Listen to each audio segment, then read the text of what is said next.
Eu vou apresentar vocês, para quem está entrando aí, né? Já tem 15 pessoas aí na live.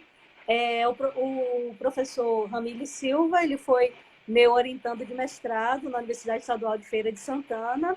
E para quem entrou aí na live e não me conhece, sou a professora Jaqueline Lé, da Universidade Federal do Recôncavo da Bahia, e trabalho, né, já há mais de 20 anos na área de linguística de texto, e mais próxima à relação entre linguagem e tecnologias e ao webjornalismo, né, os gêneros do jornal digital e também do jornal impresso, né, mas principalmente nas práticas do jornal digital. Então, hoje o convidado, né, o professor Ramires, vai falar um pouco de como foi a pesquisa de mestrado desde 2018, né, Ramires? 2018 e 2019, Isso, trabalhando aí nesse projeto, que foi um projeto até readaptado, inicialmente a gente pensou em outra coisa, mas fomos isso. readaptando. E as meninas, né, do IPJ, já estou vendo que acho que todas estão aí, me pediram, né, os integrantes, de um modo geral, porque até os ex-integrantes que saíram também estão aí entrando na live, eles pediram para que você falasse um pouco da sua experiência, como foi esse estudo aí ligado à atividade de retextualização, na sua perspectiva teórica, que foi mais uma perspectiva também do texto, Bakhtin. né? Embora você tenha passeado pelos letramentos, né, pela teoria dos letramentos, mas você focou muito por tratar de retextualização, muito nos princípios da própria linguística textual. E, então, assim, eu vou deixar você um pouco livre nesse início, né?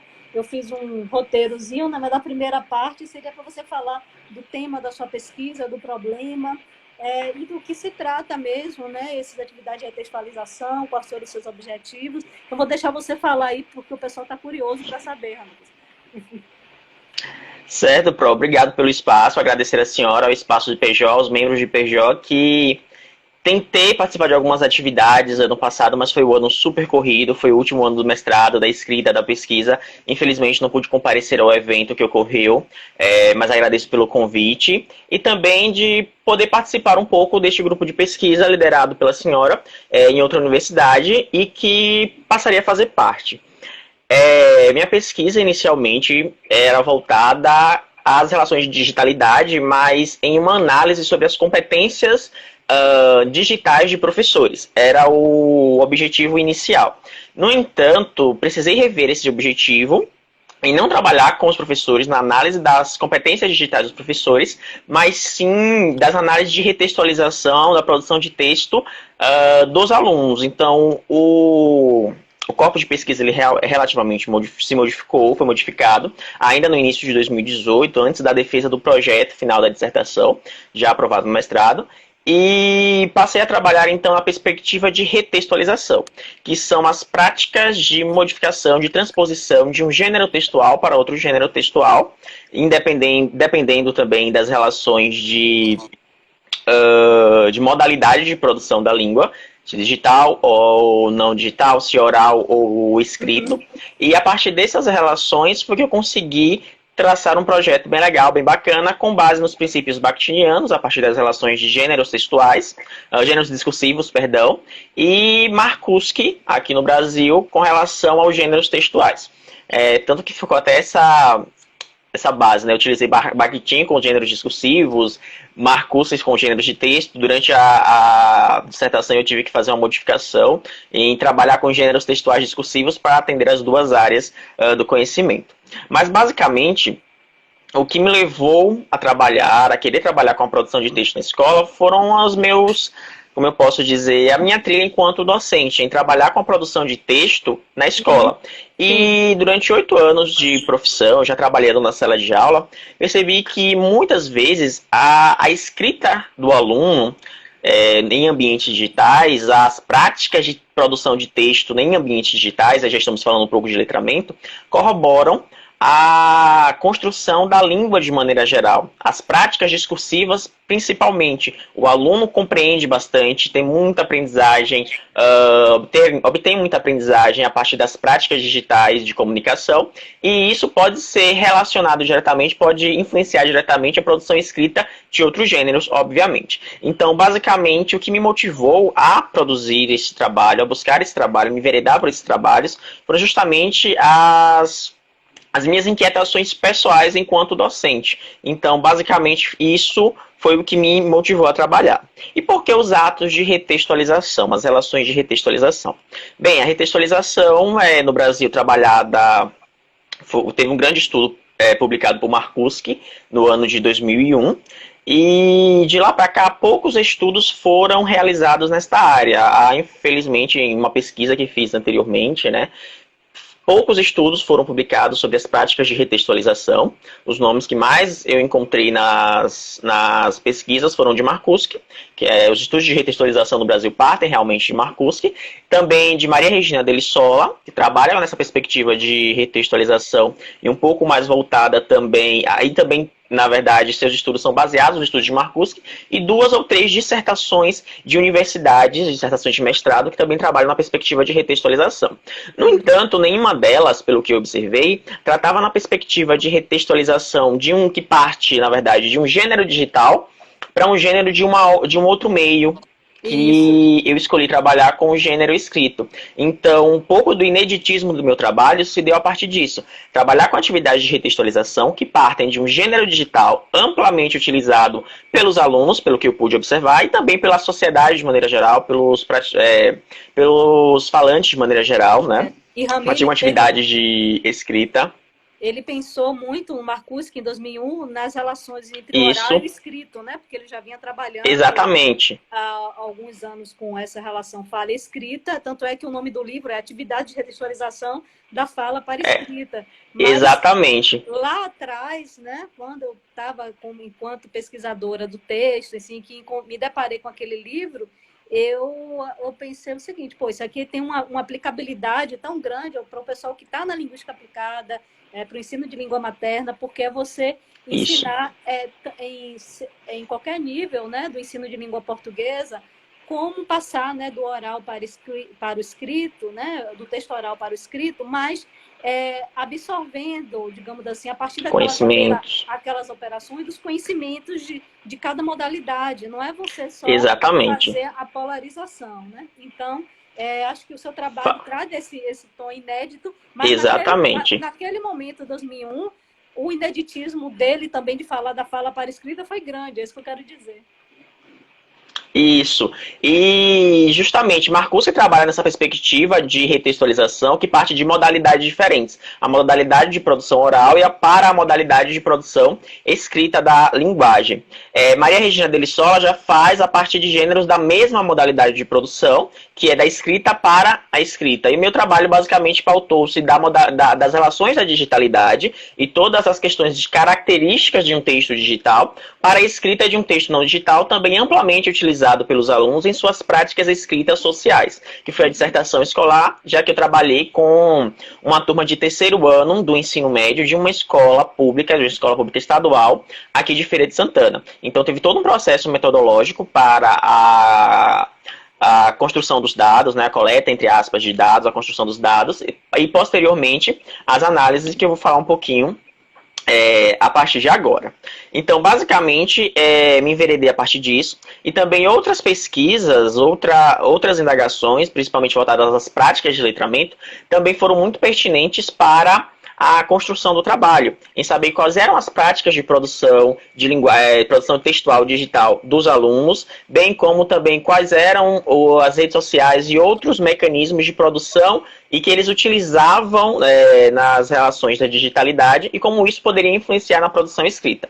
Lógico, seriam muitas perguntas, mas eu tive que escolher algumas delas, não poderia ser respondida em 2 anos, né, que é a duração de uma pesquisa de mestrado. Eu tive que selecionar algumas. Nas considerações finais do trabalho, dei algumas indicações de prováveis pesquisas de que outros pesquisadores poderiam se debruçar a respeito da temática, dei algumas indicações, e que basicamente se deu a partir disso.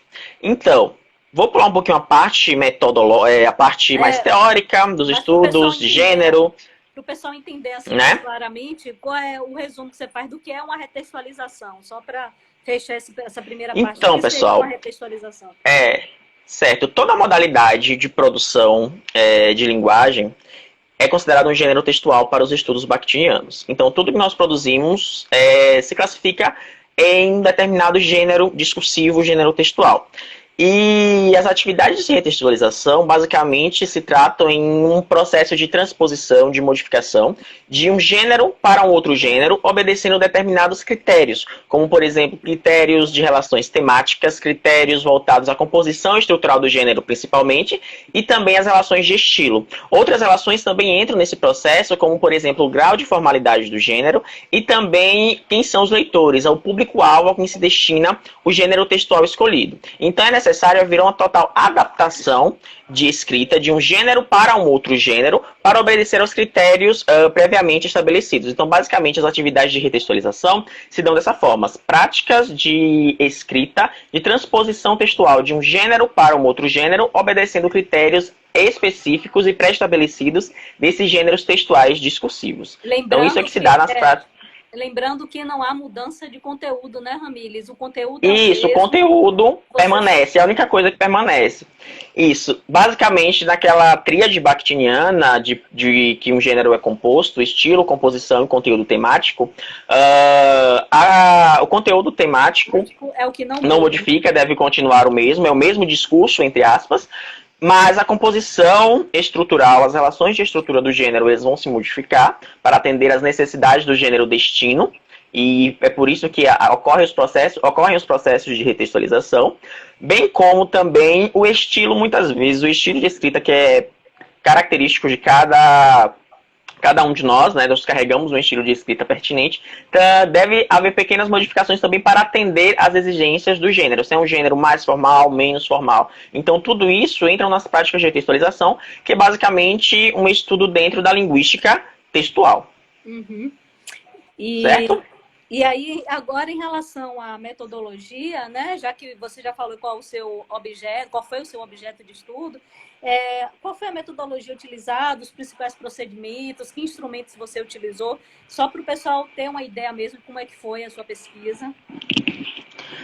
Então, com relação à abordagem de pesquisa, é uma pesquisa relativamente qualitativa. Fiz uma análise de dados, não trabalhei com as relações quantitativas de pesquisa.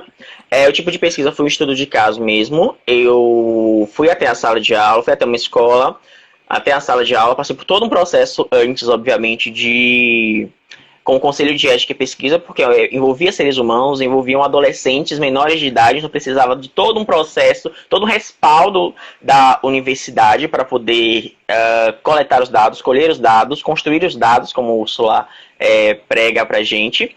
E a partir disso foi que eu comecei as análises e pude aplicar as oficinas. Foram uma sequência de 5 oficinas, foram 6 encontros, basicamente, com aplicação de 5 oficinas, porque o primeiro foi mais voltado a conhecer a turma, a um processo de identificação da turma, ver a quantidade de alunos, conhecer a turma de maneira geral, que isso é muito importante quando nós vamos trabalhar com coleta de dados e principalmente com alunos, com estudantes. Então, basicamente, foi isso. No primeiro encontro... E os gêneros que você trabalhou, fale dos gêneros...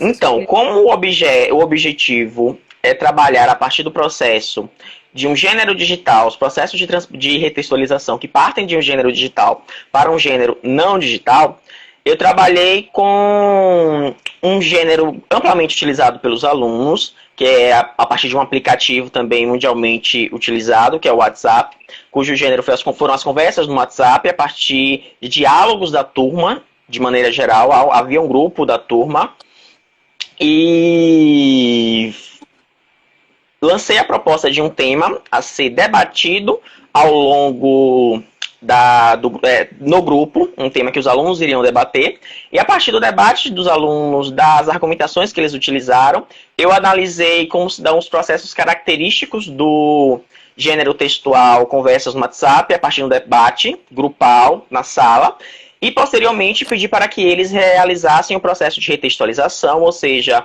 a transposição de toda a conversa para um gênero que eles utilizam bastante na escola, que é o gênero que é chamado de dissertação escolar, muito utilizado, por exemplo, pelo Exame Nacional do Ensino Médio. É a dissertação utilizada como forma de avaliação de redação no Exame Nacional do Ensino Médio, e que eles escrevem, na verdade, desde o final do segundo ano do ensino médio. Então a escolha da turma também foi bem específica. Eu escolhi uma turma de terceiro ano, que basicamente todos prestariam um vestibular, prestariam Enem, estavam saindo do ensino médio, a última turma do ensino médio. Então trabalhar com esse gênero foi muito interessante, porque eles já praticavam escritas e tinham conhecimento a respeito da composição estrutural do gênero. A Ana do IPJ está perguntando como foi que a turma reagiu quando você trabalhou aí com esses gêneros, como foi a reação da turma? Foram atividades fantásticas, porque a turma realmente interagiu. Foi uma turma bem interativa. Tenho, inclusive, contato com eles até hoje mesmo, quando eu assinei o termo pelo Conselho de Ética, não poderia ter um relativo contato, mas muitos deles me procuraram nas redes sociais, não tinha como não atender a este princípio de comunicação. Mas, basicamente, a turma gostou da proposta, gostou das atividades que eu propus inicialmente. Uma turma que participou bastante pela quantidade de alunos. Alguns, obviamente, preferiram não participar e foram respeitados, é uma decisão, eles não eram obrigados a participar. Mas a turma era composta por 45 alunos registrados no diário de frequência. Do momento de colher as assinaturas dos termos de compromisso e de participação, 40 deles retornaram positivamente, 5 preferiram não participar por questões pessoais. E durante o processo de construção de dados, mais 4 ou 5 também foram desistindo ao longo do processo. Então, no final, eu consegui ter como banco de dados 32 redações e 29 questionários. Que o questionário também o questionário seria a última atividade da sequência de oficinas, e eu consegui 29. Então é um número relativamente grande. Eu até mesmo, pelas minhas hipóteses, tinha perspectiva de trabalhar com cerca de 10 alunos, mas os alunos interagiram bastante, a conversa no WhatsApp foi longa, o debate foi longo, só não foi maior porque a aula acabou, porque eu utilizei as aulas da professora de redação, eram 2 horas aulas, no dia que destinado ao debate no WhatsApp, infelizmente eu só tive 1 hora. Sim. Não tive 1 hora e 40, tive apenas 1 hora. Mesmo assim, foi um debate muito longo e os alunos participaram com afinco e realmente se sentiram muito à vontade. Então, eu acho que a participação do alunado ela é muito importante nesse contexto, porque eu consegui muitos dados inclusive para fazer um banco de dados para outros trabalhos, que é o meu objetivo também, vou divulgá-lo na dissertação, quando ela for publicada no portal do programa, e isso outras pessoas poderão utilizar como base. Eu, por exemplo, não consegui encontrar um debate desse para servir como base ou para tentar fazer algum trabalho em uma das disciplinas da pesquisa, em uma das disciplinas do mestrado. Então, outras pessoas poderão utilizar para trabalhos voltados à análise de conversas no WhatsApp, conversas grupais, caso queiram, e isso, para mim, acho que foi a grande conquista do trabalho, de maneira geral. Além do ineditismo, né? Do resultado, né? Assim, do ineditismo, porque você está saindo do digital para o não digital seria um texto que eles usam bastante, né? Que é o próprio texto dissertativo, a antiga redação, e também essa questão, né, de a gente observar que quando se trata de linguagem e tecnologia, a sua aplicabilidade na educação, seja na educação básica ou no ensino médio, em geral, você tem visto o quê? Propostas que saem do não digital para o digital. Para o digital. Então, é justamente por isso, né? E aí essa sua proposta pode mostrar que a retextualização é um caminho, né? Tanto de um lado para o outro, né? Como o digital para o digital, ou o contrário. Então, acho que os processos de retextualização... Os processos de retextualização estão brincados diretamente na produção de gênero. E toda forma de comunicação é um gênero discursivo, textual discursivo. Então, as práticas de digitalidade também se envolvem nisso. E o que eu pude notar, ainda respondendo a questão de Ana, não é? Inclusive fiz outra pergunta aqui, depois a gente responde a essa. Os alunos gostam bastante de trabalhar com as perspectivas voltadas à tecnologia. Eu pude perceber bastante isso. E pude perceber também que não é uma ferramenta muito utilizada na escola. A tecnologia e escola pública ainda não tem um casamento bem realizado, digamos assim. Poucas atividades que envolvem as relações tecnológicas são utilizadas na sala de aula. E os alunos, basicamente, já possuem ferramentas tecnológicas no seu cotidiano. O celular se tornou praticamente popularizado. Então, praticamente todas as pessoas, não vou dizer que todas, obviamente, têm um celular, possuem um celular, um computador, ou até mesmo tem acesso à internet. Mas a turma, de maneira geral, exatamente o cenário, né, o contexto influencia bastante. A turma, de maneira geral, já tinha práticas digitais, já sabiam toda a relação de layout, todas as funcionalidades, os recursos hipertextuais que o gênero digital fornecia. Eles já tinham como eu posso dizer, conhecimentos a respeito, até mais do que eu. Então, basicamente, isso envolve bastante. Embora muita coisa dessa geração que está aí, né, que está muito envolvida com esses recursos, também ainda precisa ser aprendida. Sim. Né? Então, a ideia do nativo digital, entre aspas, que foi muito incorporada de Chomsky. Pela linguística aplicada aqui no Brasil, né? Há uma crítica. A ideia não é nem de Chomsky, né? Prensky, Prensky. Do Prensky, né? Prensky, perdão. Prensky. O Chomsky fala de outro... sócio, eu tô nos discursos. É Prensky, tá, gente? Perdão, não é Chomsky, não, é Prensky. Então, assim, a própria Annelisa, que vai ser a nossa convidada da semana que vem, não percam, viu, o pessoal que está aí assistindo, ela já vem há alguns anos criticando essa ideia do nativo digital, argumento com o qual eu concordo plenamente, porque para que você realmente diga que é um nativo digital, não basta você estar ali inserido na cultura se você não tiver, digamos assim, a predisposição a interagir com aqueles recursos. Sim. E há uma disparidade muito grande. Por exemplo, se você olhar para a realidade brasileira, alguns jovens têm toda essa motivação, outros não têm, ainda têm que aprender muita coisa, ou eles usam só para jogar e para conversar.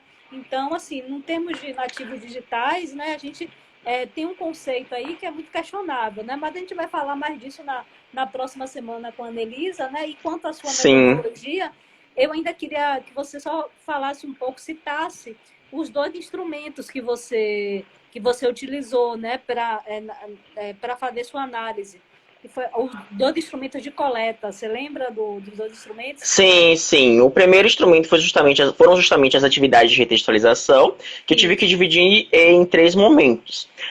No dia 11/3 de 2009, foi o processo de apresentação da turma. Eu fui até a turma, fiz todo o processo de análise da turma, realmente para conhecer, ver a quantidade de alunos, a forma como eu iria trabalhar, se a escola possuía recursos de internet ou não. Infelizmente ainda não, mas há um projeto em parceria com a Google para algumas escolas do governo do estado, e em Feira de Santana é uma das escolas contempladas. Percebi também que muitos alunos levavam o celular para a escola, já possuíam o celular, mas ao perceber que eles não tinham acesso à internet, eu tinha que ver de alguma forma de fornecer internet para eles durante o momento de aplicação, já que se deu totalmente na escola, durante as aulas de redação, e eu tive que rotear, na verdade, a internet do meu celular. Percebi também que apenas 10 celulares ficam conectados a um roteador de celular somente, então eu tive que conseguir mais 2 celulares para dar conta de todo o apanhado, inclusive os próprios alunos, 3 alunos, se prontificaram e cederam, né, rotearam a internet para os colegas.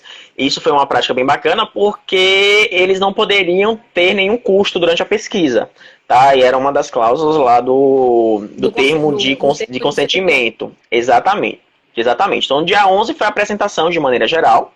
No dia 18/3, foram as deliberações iniciais. Eu entreguei os documentos, o termo de consentimento, o termo de assentimento. Falei da necessidade que eu tinha, na verdade. Eles só poderiam participar mediante a assinatura deles e dos pais. Os pais precisavam autorizar a participação deles, já que era uma pesquisa, eles são menores de idade. Bem como falei sobre as atividades que seriam realizadas, que foram realizadas, né, mas eu falei dia 18, e também escolhemos um tema para trabalhar, já que trabalhar com gênero textual predispõe também uma composição temática, um tema de maneira geral. E eles escolheram um tema super atual, que é a padronização do corpo, né, a padronização do corpo no Brasil. Falaram bastante sobre isso, então eles precisavam também ter conhecimento a respeito da temática para poder produzir algum discurso. E isso foi muito legal, muito bacana, eles escolheram tudo isso, informei as relações, as atividades, a sequência de atividades. E na aula do dia 25, na semana seguinte, houve um debate oral. Primeiramente, nós fizemos um debate oral, esse debate foi todo gravado. Tá?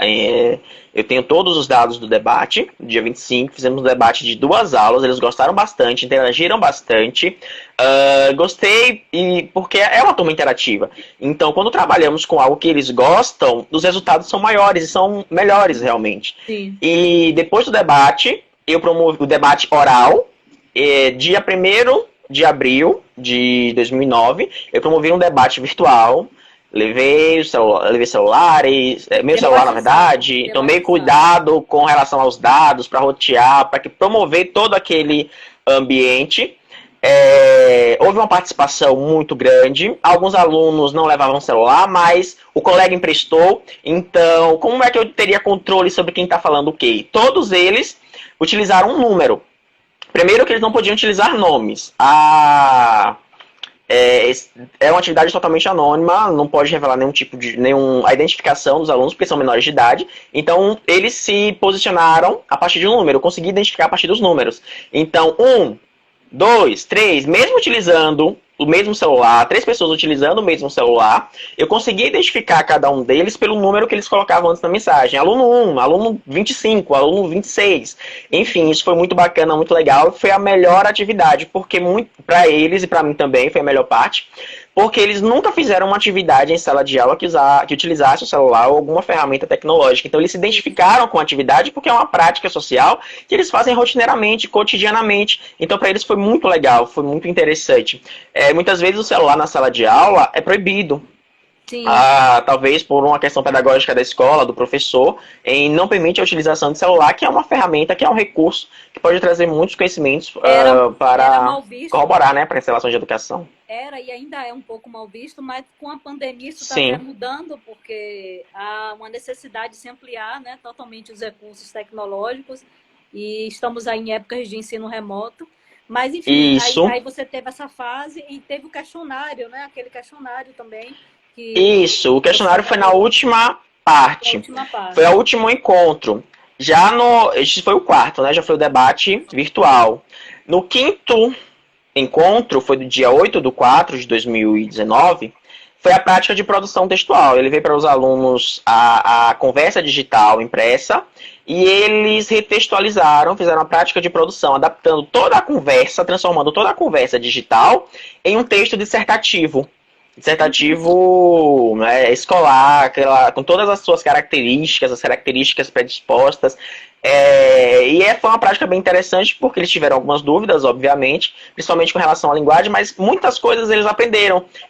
Durante as aulas, eles me disseram: professor, eu tenho que mudar a linguagem, porque eu não vou escrever um texto que minha professora vai avaliar, que alguém vai avaliar, da mesma forma como eu escrevo no WhatsApp. Então, eu tenho que adaptar a pontuação, eu preciso adaptar a linguagem, eu não posso utilizar abreviações.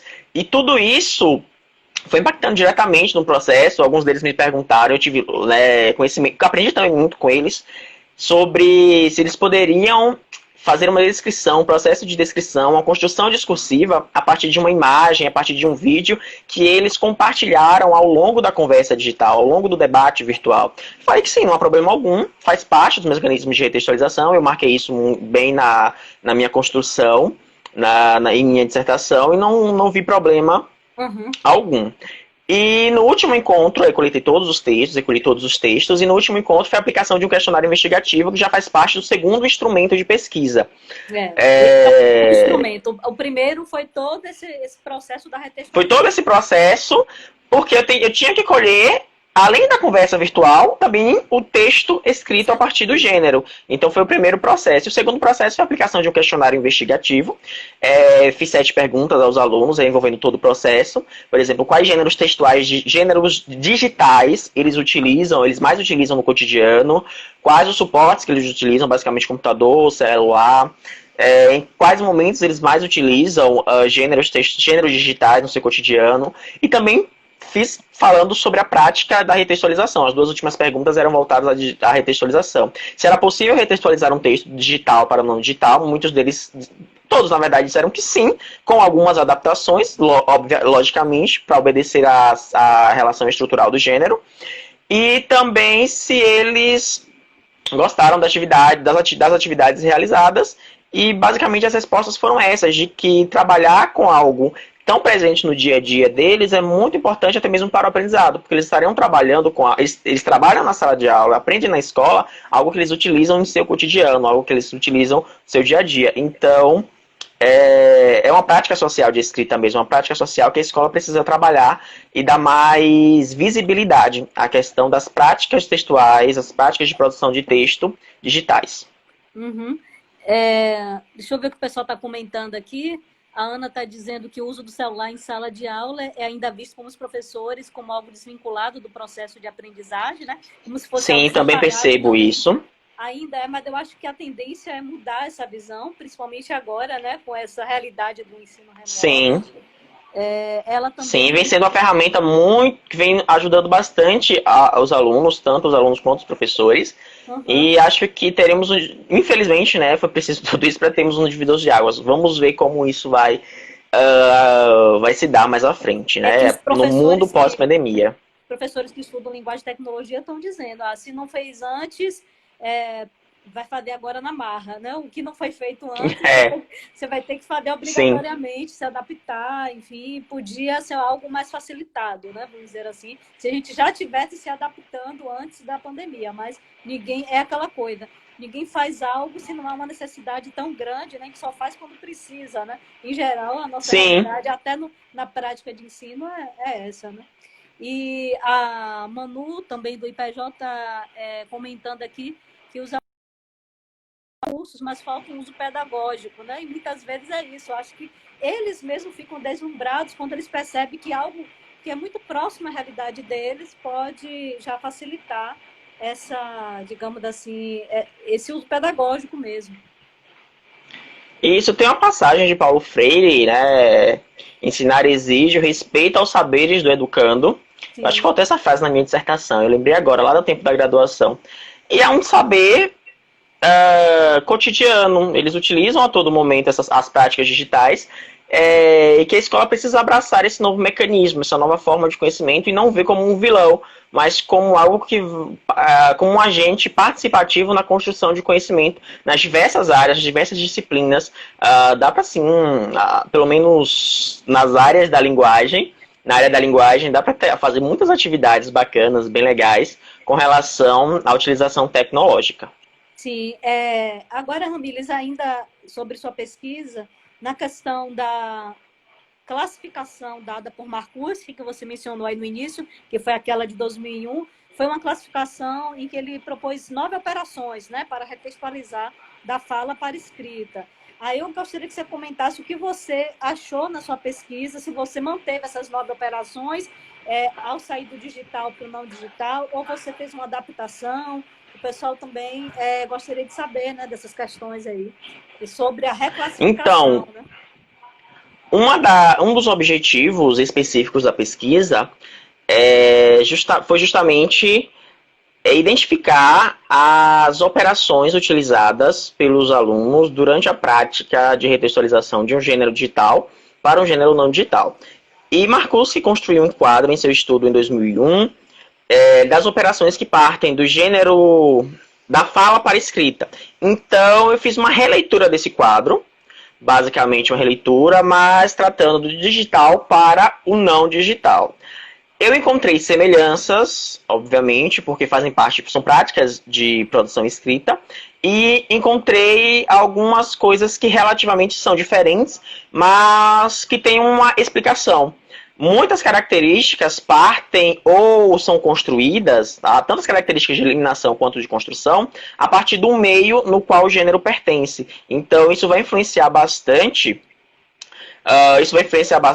na produção textual, de maneira geral. Então, basicamente, as operações que eu consegui identificar nesse processo de transposição, de retextualização do gênero digital para não digital foram 8, um a menos que Markuski. Markuski encontrou 9, identificou 9, eu identifiquei 8. Pode ser que outra operação eu venha identificar um momento depois, mas basicamente em um ano, nesse período eu consegui identificar 8.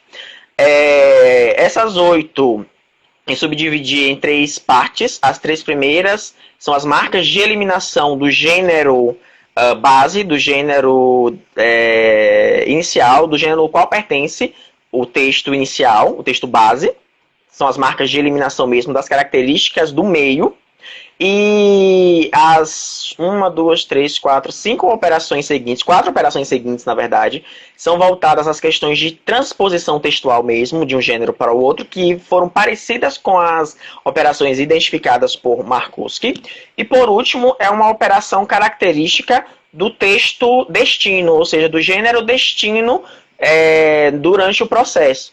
E que é basicamente o que Markuski também viu. Ele basicamente separou nesses 3 elementos. Ele separa as operações nesses 3 elementos.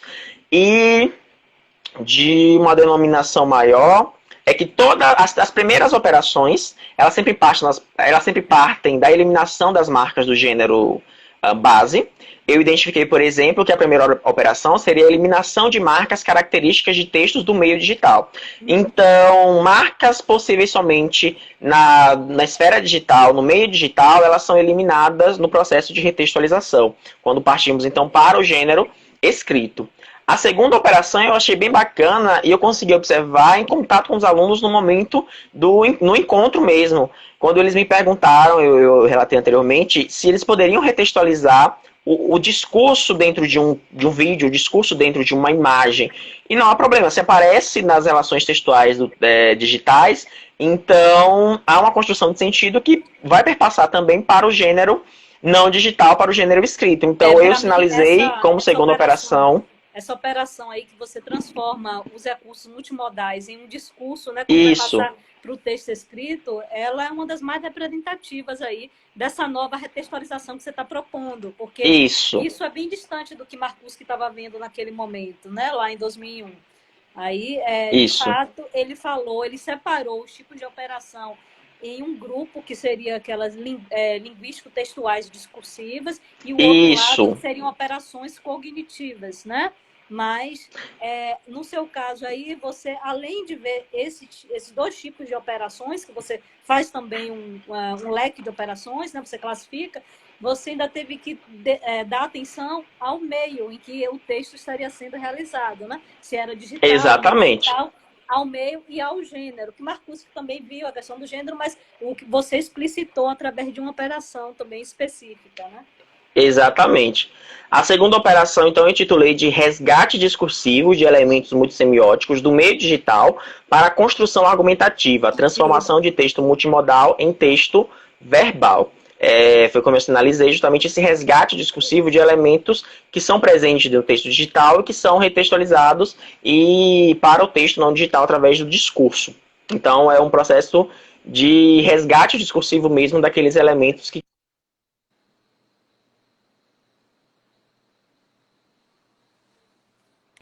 Sua imagem congelou aqui, Ramires. Me ouve? Acho que voltou, agora voltou. Parou um pouquinho, mas acho que é a conexão.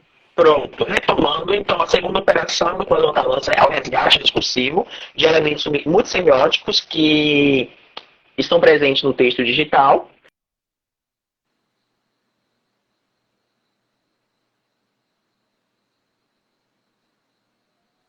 Congelou de novo. Vamos ver se ele volta. Pronto, acho que agora voltou. Acho que sim. Então, a terceira operação também faz parte desse processo de característica do meio base, do meio que parte a produção da retextualização, que é justamente a adaptação da linguagem característica do meio virtual para a norma culta de língua portuguesa. Isso porque o gênero base, foram as conversas no WhatsApp, possui uma linguagem muito voltada à informalidade, ao uso de determinadas gírias, que não é a linguagem adequada ou solicitada pelo gênero dissertativo. Então, os alunos tiveram esse cuidado de adequação, de adequar a linguagem para o gênero destino, que solicita uma linguagem culta, né? Linguagem culta de língua portuguesa. Então, é um processo de adaptação mesmo, a norma culta, na verdade, de língua portuguesa, foi um processo de adaptação que faz parte da característica do gênero. E até mesmo as questões de estilo de produção de texto, são elencadas nessa operação, porque os alunos precisaram fazer esse processo de adaptação e que a linguagem formal, né, já que é um gênero basicamente formal, a conversa no WhatsApp, ela passa basicamente aos critérios de formalidade. Sem contar também que eu identifiquei que muitas marcas de produções textuais digitais, informais, se assemelham muito com as marcas de oralidade, com a produção textual oral, marcada por Marcuse. Então, é uma relação também bem interessante. A quarta operação, Olha a quarta, só, a quinta, Ramires, a sexta e a Manu sétima... Não, antes de você passar para a quarta, a Manu está perguntando ainda sobre essa terceira, sobre os vídeos. A maioria dos alunos fizeram referências a eles no texto, tiveram dificuldade de fazer essa retextualização. Quando tinha vida, como é que ocorria? Os vídeos, na verdade, foram compartilhados pelos alunos, pelos estudantes durante a conversa virtual, e alguns deles gostaram do discurso presente em determinados vídeos. Foram 2, 3 alunos que fizeram esse processo, que realizaram esse processo dessa transposição discursiva, mas não foram somente dos vídeos. As imagens que foram compartilhadas, até mesmo figurinhas que foram compartilhadas na conversa virtual, foram também, de certa forma, tiveram seus discursos retomados durante a produção textual da dissertação escolar. Então, não foram somente os vídeos, mas muitos outros elementos. Até áudios, inclusive. Sim, lembrando que tudo isso foi feito em prol de um encadeamento argumentativo, porque como o texto é dissertativo argumentativo, então o que ocorria? Eles às vezes pegavam o conteúdo do vídeo, né, Ramires, ou da imagem, mas assim, para relatar durante o texto dissertativo, né, de acordo com o que eles queriam colocar como eixo argumentativo. Eles não vão... Como eixo argumentativo, de acordo com aquilo que eles planejaram, com o projeto de texto que eles tinham para a dissertação, que muitas vezes retomava o projeto de texto sinalizado por eles, muitas vezes retomava o discurso, a relação argumentativa presente em um determinado vídeo, muitas vezes retomava também a relação argumentativa presente em uma imagem compartilhada. Não era somente um comentário ou a retomada especificamente, a imagem tal. Não, é o discurso realmente presente. Eu lembro bem de uma imagem que fala das múltiplas formas de belezas femininas. E a aluna construiu uma sentença voltada sobre isso, que as mulheres muitas vezes são julgadas em virtude do corpo que apresentam, e há uma... Como é que ela chamou, meu Deus? Ela chamou como se fosse uma obrigatoriedade da mulher seguir um determinado perfil corporal. Sim. Então, isso retomou o discurso de uma determinada imagem. E então, ao retomar o discurso, eu precisei justamente fazer essa relação na segunda operação. Foi uma operação muito bacana de ser identificada, porque é uma retomada, é um resgate discursivo daquilo que foi compartilhado ao longo do texto.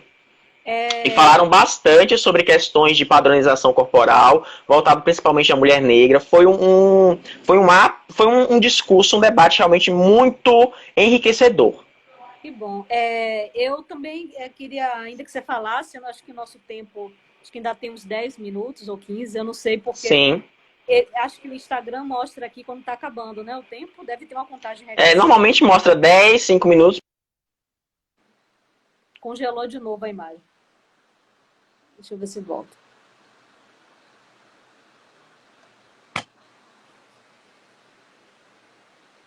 A imagem dele congelou.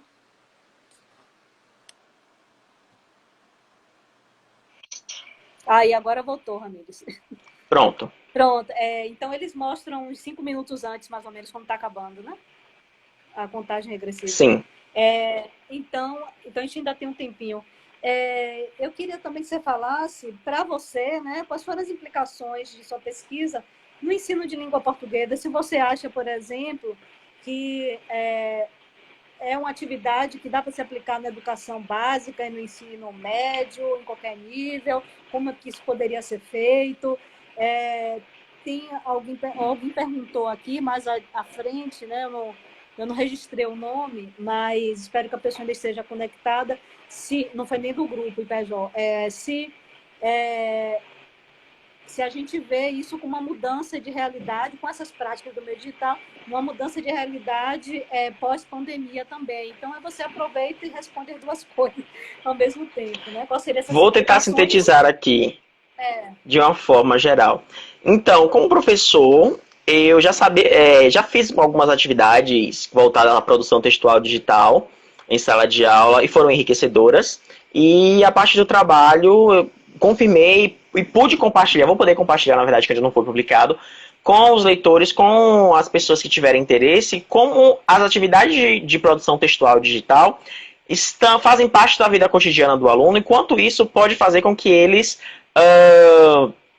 gostem de produzir texto, porque faz parte justamente da realidade. Então pode despertar realmente interesse muito maior. Então, é uma prática válida, é uma prática que as pessoas realmente, pelo menos a maioria dos alunos, gostam bastante de trabalhar, são as atividades digitais. E respondendo a pergunta de Ana, lá no início, o que é que eu pensaria para um doutorado, há possibilidades, né? Vou conversar, obviamente, com a senhora sobre isso, a construção de sequências didáticas que possam ser aplicadas na escola com relação a práticas de produções textuais digitais, ou como acontece em muitos programas de letras, de mestrado profissional em letras, a construção de sequências didáticas voltadas à educação básica, a construção de livros, inclusive, isso é muito comum, e acho um trabalho muito válido para pesquisas.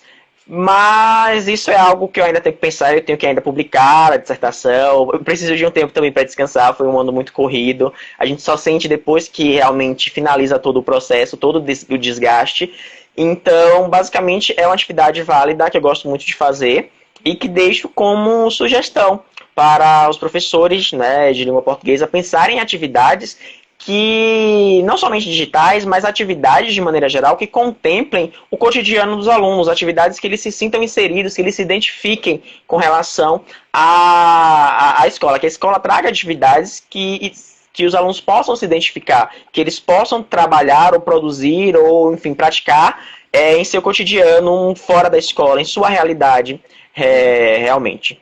E você sabe, Então, Ramires, basicamente isso. pensando na aplicabilidade das atividades de retextualização, como você tem diversas formas de aplicar essas atividades, você pode fazer do escrito para o escrito, do oral para o Do escrito, digital para o do digital para digital. o não digital, do oral para o digital. Então, eu Exatamente. acredito que a gente possa, inclusive, mesclar essas atividades de acordo com os níveis. Por exemplo, na educação básica, a gente pode dar uma atenção maior à oralidade e aí inserir aos poucos Sim. o digital também. Então, sair um pouco, fazer uma mini retextualização do oral para o digital. Já no nível do ensino médio, como você pegou, então, que já se aproxima muito da prova do Enem, enfim, e eles já estão muito mais Isso. interessados com o texto dissertativo. Na faculdade, até mesmo. A Anelisa fez um trabalho na faculdade com retextualização, Anelisa Ribeiro. Sim, também no nível superior, mas Isso. assim, a aplicabilidade dessas atividades ela é infinita, né? O que eu queria também ressaltar é que o quadro que Marcuse montou, ele mesmo diz lá no final do livro que é um quadro transitório. Então a gente está aí. Sim. O seu trabalho esteve aí justamente para mexer naquela classificação das operações. Outros trabalhos virão, né? E claro que se você pensar direitinho em fazer um trabalho com as sequências didáticas, com essas práticas tecnolinguageiras no doutorado, eu acredito que dê certo, sim. A gente pode amadurecer a ideia, né? Você vai amadurecer a ideia e nós vamos conversar ainda muito. E o seu diálogo com o IPJ apenas começou aqui, mas você vai interagir muito com o nosso grupo, tá? Você é o... Com certeza. Nas reuniões grupais. É o nosso recém-integrante aí, né? O nosso primeiro membro externo, né, do mestrado que está atuando com a gente, mas seja muito bem-vindo. Né? Obrigado, Pro. Deixa eu ver mais se tem algum comentário aqui, porque a gente só tem poucos minutos. Acho que o pessoal está elogiando aqui, dizendo que foi muito bom, falando que a pesquisa foi pertinente. Assim, só a última perguntinha. E os gêneros que você escolheu, né? Tudo bem que foi a dissertação e foi o WhatsApp. No caso do WhatsApp, você achou que foi bem sucedida a escolha? Eles realmente dominaram a atividade ali ou você teve dificuldade? Não tive dificuldades. Acho que foi uma escolha pertinente, sim, porque eles já interagiam com o gênero. Com gênero no sentido, o aplicativo, né? O aplicativo que tem o gênero, a conversa e tal. Então, não encontrei nenhuma dificuldade, os alunos não encontraram dificuldade em realizar as atividades propostas justamente pela interação. Eles já conheciam a plataforma, já conheciam também mecanismos de interação através da plataforma para a construção do diálogo, dos debates.